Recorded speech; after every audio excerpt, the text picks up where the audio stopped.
Hello मित्रांनो, welcome to study revolution. आज 24 August 2021चा the Hindu आपण बघतोय आणि तोही आपल्या मातृभाषेतून म्हणजे मराठीमधून. पहिल्यांदा आपल्या लेक्चरचं स्वरूप सांगतो, पहिल्यांदा आपण न्यूज डिस्कस करतो आणि त्यानंतर जे काही महत्त्वाचे एडिटोरियल असतात ते एडिटोरियल डिस्कस करण्याचा प्रयत्न करतो.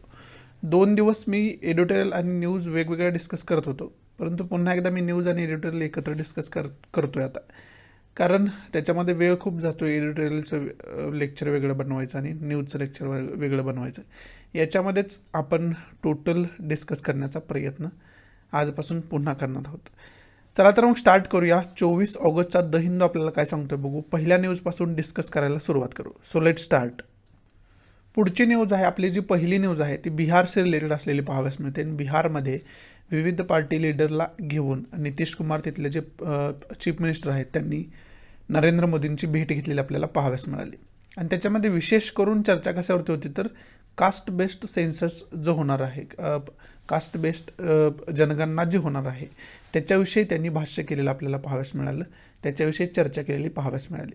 परंतु त्याच्यामध्ये कोणत्याही प्रकारे सकारात्मक promise prime minister Narendra Modi यांच्याकडून त्यांना करण्यात आलं नाही.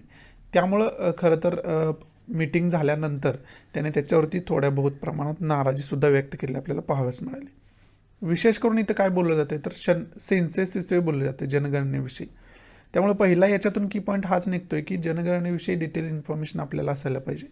प्रत्येक 10 वर्षातून सेन्सस होतो. मग आत्तापर्यंत किती सेन्सस कंडक्ट केले गेले, पहिला सेन्सस कधी झाला, याची डिटेल इन्फॉर्मेशन आपल्याला असायला पाहिजे. हा पहिला की पॉईंट आहे. दुसरा की पॉईंट आहे तर बिहारविषयी बोललं गेलं आहे. मग ते बिहारचं लोकेशन वगैरे बघून ठेवणं मॅपच्या माध्यमातून गरजेचं होऊन बसतं.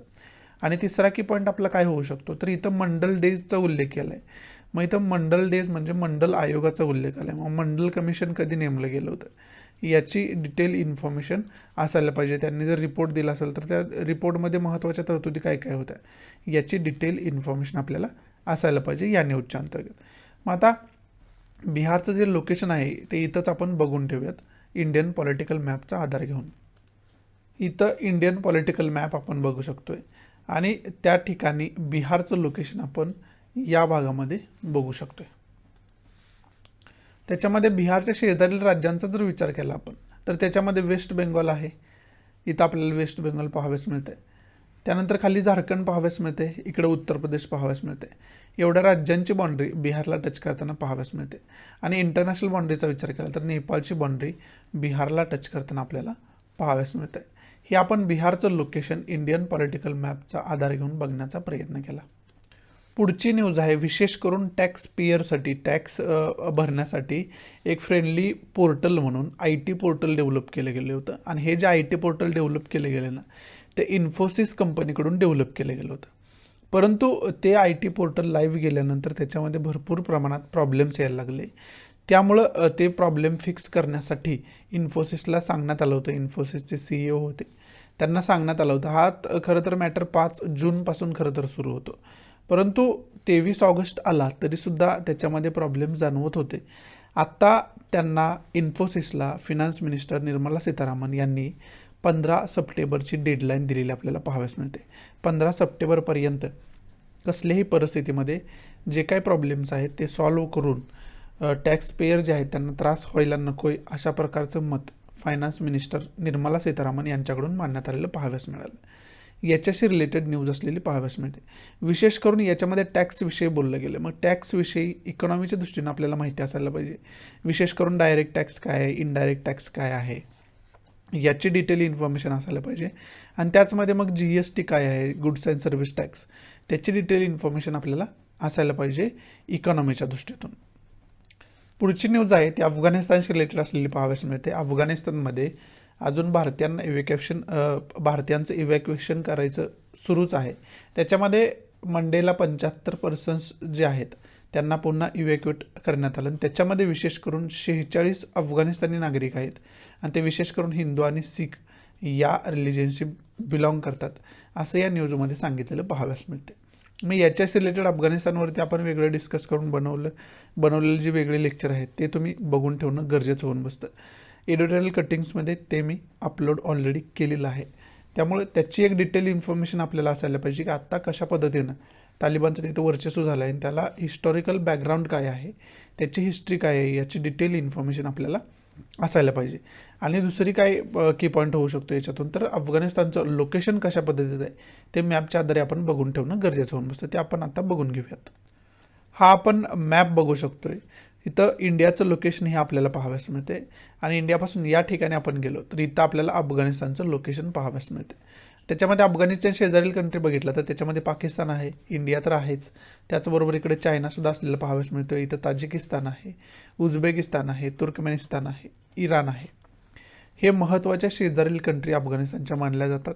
इतर टॉपोग्राफी बघायची झाली तर इथं आपल्याला पर्शियन गुल्फ असलेला पाहाव्यास मिळतोय. इथं गुल्फ ऑफ ओमानचा एरिया आहे, इथं गुल्फ ऑफ ॲडन आहे, इथं रेड सी आहे.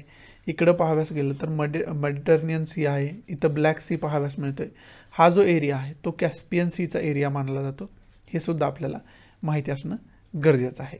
हे आपण अफगाणिस्तानचं लोकेशन व्यवस्थितरित्या बघण्याचा प्रयत्न केला. पुढची न्यूज आहे, जो फार्म प्रोटेस्ट चालू आहे ना त्यांच्याशी रिलेटेड आहे असं आपण म्हणू शकतोय. कारण खूप दिवसांपासून शेतकऱ्यांचं आंदोलन चालू आहे आणि त्या आंदोलनामध्ये बऱ्याच वेळेला त्यांनी रेल्वेसुद्धा अडवलेली आपल्याला पाहाव्यास मिळाली होती. त्याचबरोबर रस्ते अनेक ठिकाणी अडवलेले आपल्याला पाहाव्यास मिळाले होते. मग त्याच्यावरतीच सुप्रीम कोर्टानं आता जजमेंटमध्ये एका सांगितले की प्रोटेस्टर जे आहेत ते कोणत्याही प्रकारे पब्लिकला त्रास देऊ शकत नाहीत, पब्लिकची जी मुवमेंट आहेत त्याच्यामध्ये अडथळा निर्माण करू शकत नाहीत असं सुप्रीम कोर्टानं सांगण्यात आलेलं पाहाव्यास मिळालं. म्हणजे कोणत्याही प्रकारे ट्रॅफिक अडवू शकत नाहीत, रस्ते अडवू शकत नाहीत असं सुप्रीम कोर्टाकडून सांगण्यात आलेलं आपल्याला पाहाव्यास मिळालं. त्याच्यासाठी ही न्यूज महत्त्वाची होती. मग याच्यातून आपल्याला की पॉईंट काय काय घ्यायचे आहेत, तर फार्म ॲक्टविषयी डिटेल इन्फॉर्मेशन असायला पाहिजे. हे अगोदर पण मी तुम्हाला सांगितलं की फार्म ॲक्टमध्ये कोणकोणत्या तरतुदी आहेत हे डिटेल बघून ठेवणं आपल्याला गरजेचं आहे. तरच आपल्याला करंट वाद जो चालू आहे शेतकऱ्यांमध्ये आणि गव्हर्नमेंटमध्ये ते आपल्याला समजून घेण्यास मदत होईल, सोपं होईल. पुढची न्यूज आहे ती भीमा कोरेगाव इन्सिडंटशी रिलेटेड असलेली न्यूज आपल्याला पाहाव्यास मिळते आणि त्याच्यामध्ये विशेष करून NIAकडे तपास त्याचा दिला गेला होता. नॅशनल इन्व्हेस्टिगेशन एजन्सी जी आहे त्यांच्याकडे हा तपास दिला गेला होता 2018 पासून आणि आत्ता त्यांनी त्यांचा फायनल रिपोर्ट सबमिट केला आणि त्या रिपोर्टमध्ये जवळजवळ 15 जणांवरती ॲक्युज्ड म्हणून गुन्हे दाखल करण्यात आलेले आपल्याला पाहाव्यास मिळतात. मग या न्यूजमधून पहिला की पॉईंट आपल्याला भीमा कोरेगावचा जो इन्सिडेंट आहे त्याच्याविषयी हिस्टॉरिकली माहिती काय आहे याची डिटेल इन्फॉर्मेशन आपण काढून ठेवायला पाहिजे. हिस्ट्रीच्या दृष्टीतून ते महत्त्वाचं होऊन बसतं. त्याच्यासाठी भीमा कोरेगाव काय नेमकं इन्सिडेंट काय आहे, त्याची हिस्ट्री काय आहे याची डिटेल इन्फॉर्मेशन आपल्याला असणं गरजेचं आहे. आणि दुसरं काय तर करंटमध्ये तिथं कशा पद्धतीनं दंगली त्यावेळेस झाल्या होत्या 2017-18चा पिरियड जर आपण घेतला तर त्यावेळेस त्याचं एक वेगळं महत्त्व आहे, त्याचा समाजावरती कसे निगेटिव्ह पडसाद उमटले, परिणाम झाले याची डिटेल इन्फॉर्मेशन आपण काढून ठेवणं गरजेचं आहे. तो इन्सिडेंटसुद्धा बघून ठेवणं गरजेचं होऊन बसतं. पुढची न्यूज आहे, गव्हर्नमेंट वेबसाईटवरती जो कंटेंट मुघल पिरियडविषयीचा होता तो त्याच्यामध्ये काही बदल करण्यात आला आहे. काही कंटेंट जो चुकीचा होता तो काढून टाकण्यात आलेला पाहाव्यास मिळतं आणि ती वेबसाईट कोणती आहे तर noindiagovernment.in ही ती वेबसाईट आहे गव्हर्नमेंटची. याच्यावरती मुघल पिरियडविषयी बोलत असताना सांगितलं होतं की मुघल पिरियडला रिप्रेझेंट प्रत्येक नागरिक जो भारतीय आहे तो करत होता, प्रत्येक भारतीय नागरिक करत होता आणि आत्तापर्यंतचं मुघल पिरियड जो आहे, मुघल डायनेस्टी जी आहे ती ग्रेटेस्ट डायनेस्टी आत्तापर्यंत झालेली आहे असं त्या पॅरेग्राफमध्ये सांगण्यात आलं होतं. जे की वास्तव हे आहे की काही रूलर त्याचे होते, सर्व नागरिक रिप्रेझेंट त्याला करत नव्हते कारण वेगवेगळ्या इतर डायनेस्टी सुद्धा त्यावेळेस अवेलेबल होत्या, अस्तित्वात होत्या. त्यामुळं हा कंटेंट कुठेतरी चुकीचा आहे असा ट्विटरवरती ट्रेंड सुरू झाला आणि त्याच्यानंतर मग गव्हर्नमेंटनं हे पाऊल उचललेलं आपल्याला पाहाव्यास मिळतं. मग आता पहिला की पॉईंट एक मी याच्यातून निघतोय की मुघल पिरियडविषयी डिटेल इन्फॉर्मेशन आपल्याला असायला पाहिजे. मुघल पिरियड कोणता आहे त्याची इन्फॉर्मेशन मिडिएवल इंडियाच्या दृष्टीतून महत्त्वाची होऊन बसते, ते मॉडर्न पिरियडमध्ये सुद्धा. त्यामुळं त्याची डिटेल इन्फॉर्मेशन आपण काढून ठेवणं गरजेचं होऊन बसतं. त्याच्यासाठी मुघल पिरियड बघून ठेवणं गरजेचं होऊन बसतं. पुढची न्यूज आहे कॉर्बेट टायगर रिझर्वशी रिलेटेड न्यूज आहे. तिथं काही प्रमाणात पूल बांधणं सुरू आहे, काही भिंती बांधणं सुरू आहेत, काही बांधकाम करणं तिथं सुरू आहे आणि दिल्ली हायकोर्टाने हे सांगितलं आहे की टायगर हॅबिटॅटचा विचार करून तुम्ही अशा प्रकारचे बांधकाम रोखायला पाहिजे असं दिल्ली हायकोर्टाकडून नॅशनल टायगर कन्झर्वेशन अथॉरिटीला सांगण्यात आलेलं आपल्याला पाहाव्यास मिळते. ते खरं तर सांगणारी ही न्यूज आहे. मग पहिला की पॉईंट काय तर कॉर्बेट टायगर रिझर्व विषयी डिटेल इन्फॉर्मेशन आपल्याला असणं गरजेचं आहे. विशेष करून त्याचं लोकेशन आणि त्याचं महत्त्व बघून ठेवणं गरजेचं होऊन बसतं. त्याच्यासाठी पहिला की पॉईंट हा महत्त्वाचा आहे. दुसरा की पॉईंट आपला नॅशनल टायगर कन्झर्वेशन अथॉरिटी जी आहे NTCA, त्या NTCA विषयी डिटेल इन्फॉर्मेशन आपल्याला असणं कुठंतरी गरजेचं होऊन बसतं या न्यूजच्या अंतर्गत.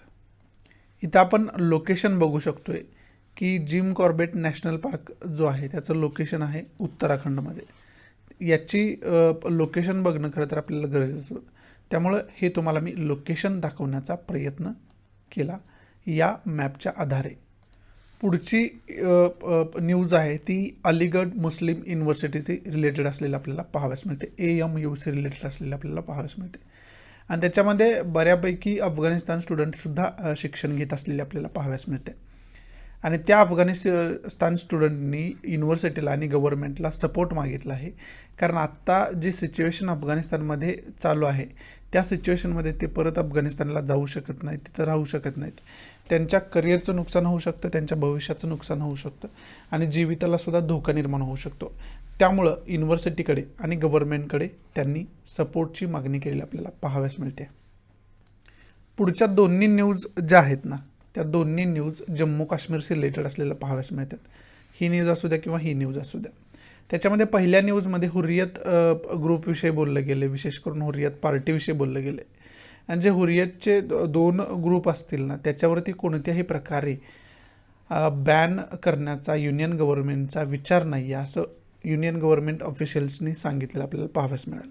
कालच्या न्यूजपेपरला आपण बघितलं होतं की याच्यावरती बॅन येण्याची शक्यता आहे UAPAच्या अंतर्गत, अनलॉफुल ॲक्टिव्हिटी प्रिव्हेन्शन ॲक्ट जो आहे त्याच्या अंतर्गत. परंतु ऑफिशियल्सनी ते क्लिअर केलं आहे की अशा प्रकारचा गव्हर्नमेंटचा कोणताही विचार नाही आहे.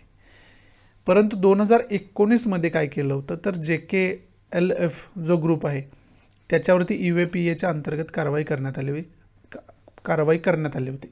त्याच्यामुळं आता शक्यता अशी वर्तवली जात होती नागरिकांकडून, विशेष करून विविध माध्यमांकडून, की हुरियतवरती सुद्धा भविष्यात बंदी येऊ शकते.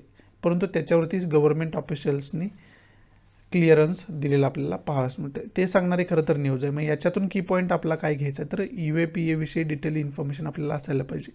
अनलॉफुल प्रिव्हेन्शन ॲक्ट जो काय आहे, अनलॉफुल ॲक्टिव्हिटी प्रिव्हेन्शन ॲक्ट जो काय आहे ना त्याच्यामध्ये काय काय तरतूद दिले, तो कधी ॲक्ट आणला गेला होता याची डिटेल इन्फॉर्मेशन आपल्याला असणं कुठंतरी गरजेचं आहे या न्यूजच्या अंतर्गत. पुढची न्यूज आहे हुरियत कॅम्पमध्ये आता असंतोष आपल्याला पाहावयास मिळतो. कारण काही लोकांना UAPAच्या अंतर्गत अटक केली होती आणि त्यांना आजपर्यंत रिलीज केले गेलं नाही. त्यामुळं त्यांना रिलीज करावं याच्यासाठी प्रोटेस्ट केला जात असताना आपल्याला पाहावयास मिळतो. ते सांगणारे खरं तर ही न्यूज असलेली पाहावयास मिळते. पुढची न्यूज आहे युनियन हेल्थ मिनिस्टर जे आहेत मनसुख मांडवीय यांनी सूचना दिलेली, यांनी ट्विट केलं आहे, यांनी इन्फॉर्मेशन दिली आहे कशा संबंधित तर कोविशिल्ड डेव्हलप होत असताना ज्या ट्रायल्स घेतल्या जात होत्या त्याच्यामध्ये पार्टिसिपेंट काय सहभागी झाले होते त्यांना ते सर्टिफिकेट जे आहे ते ऑनलाईन कोविनवरून डाउनलोड करता येणार आहे. आणि त्यांनी जे योगदान दिलं आहे वॅक्सिन डेव्हलप करण्यासाठी स्वतः त्यावेळेस ट्रायल्समध्ये सहभागी होऊन ते खूप महत्त्वाचं आहे असं सुद्धा युनियन गव्हर्नमेंटकडून सांगण्यात आलेलं आपल्याला पाहावयास मिळतं. ते सांगणारी खरं तरी न्यूज असलेली पाहावयास मिळते. पुढची न्यूज आहे ती USAशी रिलेटेड असलेली न्यूज पाहावयास मिळते. आणि रेकॉर्ड विजा जे आहेत ते अप्रूव्ह केले गेलेत USAकडून. त्याची संख्या जवळजवळ 55,000 आहे आणि विशेष करून हे विजा स्टुडंटला दिले गेलेले आपल्याला पाहावयास मिळतात. हे खरं तर महत्त्वाची न्यूज असलेली पाहावयास मिळते. कशा या दृष्टीतून तर पहिला की पॉईंट याच्यातून निघू शकतो आपला इंटरनॅशनल रिलेशनच्या दृष्टीतून. इंटरनॅशनल रिलेशन म्हणजे USA आणि इंडियाचं कशा पद्धतीनं रिलेशन आहे ते आपण बघून ठेवणं गरजेचं आहे. इंटरनॅशनल रिलेशनच्या दृष्टीतून महत्त्वाचं होऊन बसतं. दुसरा की पॉईंट काय तर लोकेशन USAचं इंडियापासून कुठं आहे याची डिटेल इन्फॉर्मेशन काढून ठेवणं गरजेचं आहे. मग तो मॅपच्या आधारे बघून घेऊया की USAचं लोकेशन इंडियापासून कोणत्या दिशेला आहे, कशा पद्धतीनं आहे ते. या मॅपच्या आधारे आपण बघू शकतोय की इंडियापासून इथं इंडिया पाहावयास मिळतोय आणि इथून या दिशेला आपल्याला पाहावयास मिळतंय की USAचं लोकेशन आहे. आणि त्याच्यामध्ये मग इथं नॉर्थ अटलांटिक ओशन पाहाव्यास मिळते, इकडे साऊथ अटलांटिक ओशन आहे, इथं गल्फ ऑफ मेक्सिको आहे, इथं कॅरेबियन सी आहे, इथं क्युबा कंट्री पाहाव्यास मिळते, इथं पोर्टोरिको पाहाव्यास मिळते, इथं मेक्सिको कंट्री आहे, वरती गेला तर तुम्ही कॅनडा कंट्री इथं पाहाव्यास मिळते, इथं हडसन बे आहे आणि इथं लॅब्राडोर सी असलेला पाहाव्यास मिळते. हे बाकी लोकेशनसुद्धा माहिती असायला पाहिजे. आणि अफगाणिस्तानचं लोकेशन बघत असताना आपण इथं बघितलं होतं, इथं मेडिटरेनियन सी आहे, इथं जो आहे तो ब्लॅक सी आहे, हा एरिया आहे तो रेड सीचा आहे, हा आहे तो पर्शियन गुल्फ आहे, हा आहे तो कॅस्पियन सी आहे. हे ऑलरेडी आपण अफगाणिस्तानचं लोकेशन बघत होतो ना त्यावेळेस बघून ठेवलं. इथं अरेबियन सी आहे, इथं लक्षद्वीप सी आहे, इथं बे ऑफ बेंगॉल आहे, जो खालचा एरिया आहे तो हिंदी महासागराचा एरिया म्हणून ओळखला जातो. हे आपण प्रयत्न केला की USA लोकेशन कशा पद्धतीनं हे बघण्याचा. पुढची न्यूज जी आहे ती अफगाणिस्तानशी रिलेटेड न्यूज असलेली आपल्याला पाहाव्यास मिळते. आणि अफगाणिस्तानमध्ये तसा आपण विचार केला तर अमेरिका बाहेर निघालेला आहे तिथून, अमेरिकेचे ट्रूप्स, परंतु एअरपोर्टवरती बऱ्याच प्रमाणात आणखी अमेरिकन ट्रूप्स अवेलेबल आहेत, थांबलेले आहेत. त्यामुळे आता तालिबान जे आहे त्यांनी वॉर्निंग दिलेली आहे की लवकरात लवकर अमेरिकन ट्रूप्स असतील किंवा अमेरिकन अलाइन ट्रूप्स असतील, अमेरिकेच्या इतर ट्रूप्स असतील, त्या लवकरात लवकर तिथनं बाहेर निघायला हवे आहेत, कारण इथं आमचं वर्चस्व प्रस्थापित झालेलं आहे असं त्यांना इनडायरेक्टली सांगायचं असलेलं आपल्याला पाहाव्यास मिळते. नसेल तर त्याचे परिणाम भोगावे लागतील असं सुद्धा तालिबानकडून सांगण्यात आलेलं आपल्याला पाहाव्यास मिळतंय. हे खरं तर सांगणारी ही न्यूज आहे. मग याच्यातून की पॉईंट आपण अफगाणिस्तानचं लोकेशन वगैरे ऑलरेडी बघून ठेवलेलं आहे. दुसरं काय तर इंडिया अफगाणिस्तान रिलेशनशिप कशा पद्धतीचं आहे याची डिटेल इन्फॉर्मेशन आपल्याला असायला पाहिजे. हा दुसरा की पॉईंट होऊ शकतो आपला. आणि तिसरा की पॉईंट काय आहे तर याची हिस्ट्री काय आहे याची डिटेल इन्फॉर्मेशन आपल्याला असायला पाहिजे, जे की आपण ऑलरेडी डिस्कस केलेलं आहे. त्याचं वेगळे लेक्चर ऑलरेडी बनवून ठेवलेलं आहे, एडिटोरियलवरती डिस्कशन त्याचं ऑलरेडी आपण करून ठेवलेलं आहे. त्यामुळे ते तुम्ही बघून ठेवणं गरजेचं होऊन बसतं. पुढची न्यूज जी आहे ती इस्रायलशी रिलेटेड न्यूज आहे. इस्रायल आणि गाझा स्ट्रीपमध्ये मोठ्या प्रमाणात कॉन्फ्लिक्ट सुरू झालेला आपल्याला पाहाव्यास मिळतं. काल पण हे आपण डिस्कस केलं होतं. गाझा स्ट्रीपमध्ये पॅलेस्टाईन बहुसंख्य लोक आहेत आणि त्यांचे इस्रायलसोबत जास्त कॉन्फ्लिक्ट वारंवार आपल्याला पाहाव्यास मिळतात आणि तेच कॉन्फ्लिक्ट इथं सांगणारी ही न्यूज असलेली पाहाव्यास मिळते. आणि पुढची जी न्यूज आहे ती कमला हॅरिस यांच्याशी रिलेटेड न्यूज आहे. त्यांनी सांगितले की एशियाचा जो दौरा पुढचा आहे त्यांचा त्याच्याविषयी बोलत असताना सांगितले की USA हा ग्लोबल लीडर आहे आणि तो ग्लोबल लीडरशिप जी USAची आहे ती आम्ही सिरियस घेतलेली आहे असं कमला हॅरिस यांनी सांगितलेलं आपल्याला पाहाव्यास मिळते.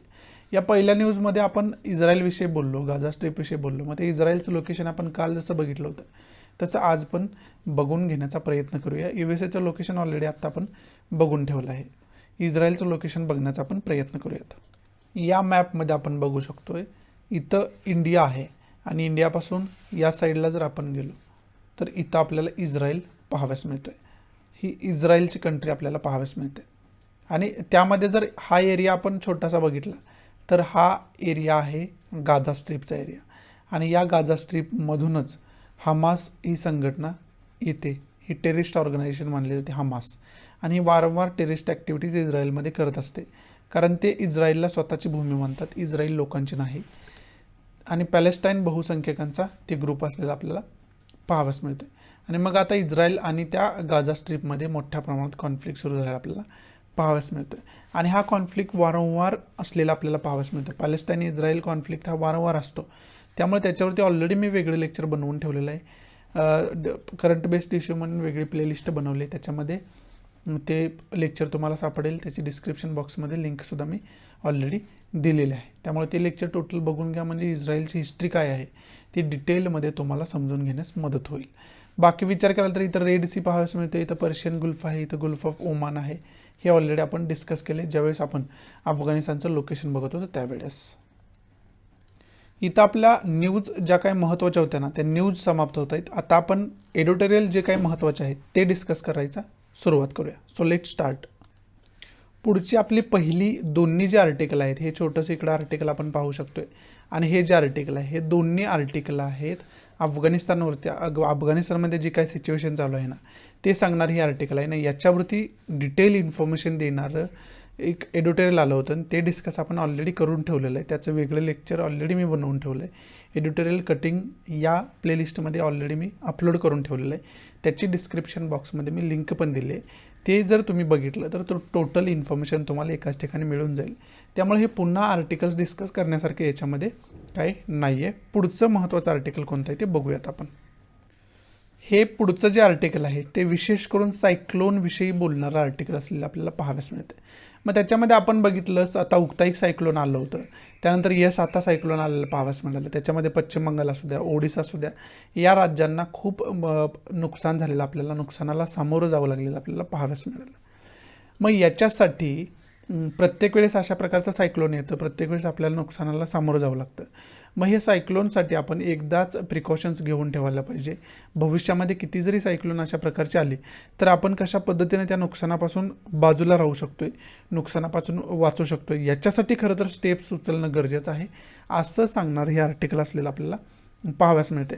आणि त्याच्यामुळं त्यानंतर मग पश्चिम बंगालमध्ये काय प्रिकॉशन्स घेतली गेली, ओडिसामध्ये आता काय प्रिकॉशन्स घेतले गेलेले आहेत, हे सुद्धा या आर्टिकलमध्ये सांगण्याचा प्रयत्न केला. आणि या आर्टिकलमध्ये दुसरा अँगल काय सांगितले की जेवढे आपण प्रिकॉशन्स घेतोय तेवढे सफिशियंट नाही आहेत, कारण भविष्यात जरी अशा प्रकारचं सायक्लोन आलं तरीसुद्धा आपल्याला नुकसानाला सामोरं जावं लागू शकतं, जीवितहानीला सामोरं जावं लागू शकतं आणि वेगवेगळ्या अशा निगेटिव्ह गोष्टींना सामोरं जावं लागू शकतं.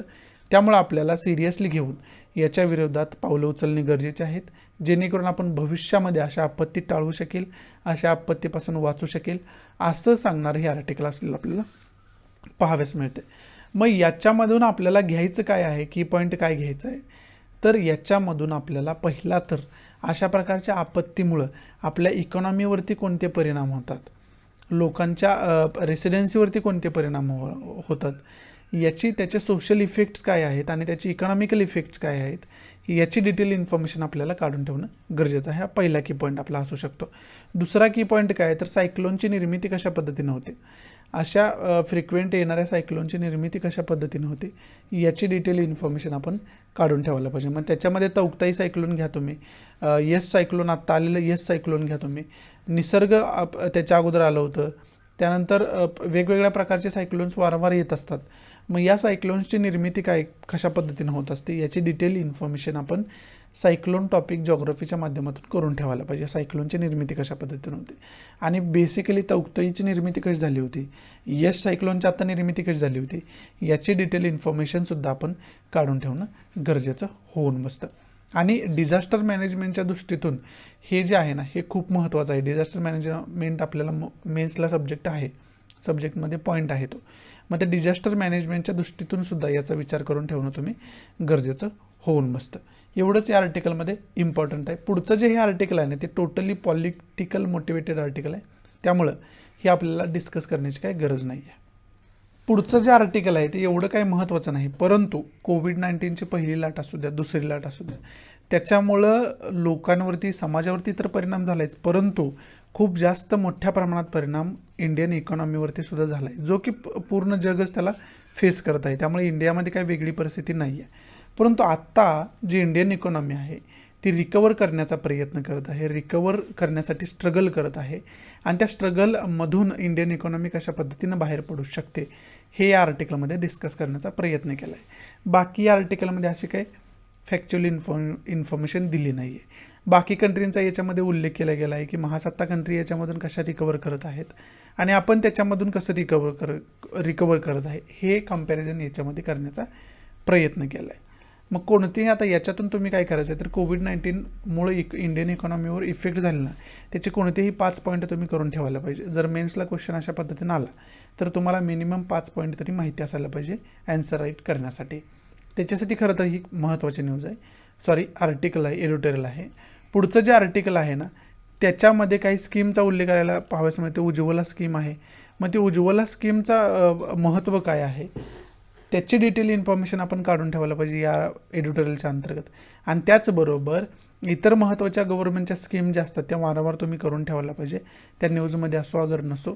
त्याच्यामध्ये जर आपण बघायचं झालं तर मिड डे मील स्कीम आहे, अशा आयुष्यमान भारत स्कीम आहे, अशा अनेक स्कीम्स असतात ज्या की आपण करून ठेवायला पाहिजे, त्याची डिटेल इन्फॉर्मेशन असायला पाहिजे.